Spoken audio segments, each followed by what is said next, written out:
أعوذ بالله من الشيطان الرجيم. بسم الله الرحمن الرحيم. والتين والزيتون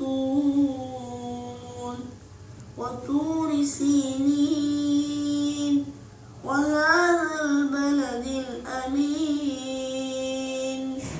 لقد خلقنا الإنسان في أحسن تقويم ثم رددناه أسفل سافلين إلا الذين آمنوا وعملوا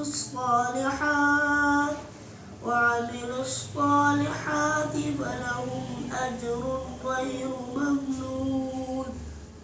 فما يكذبك بعد بالدين؟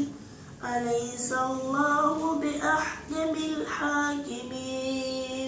صدق الله العظيم.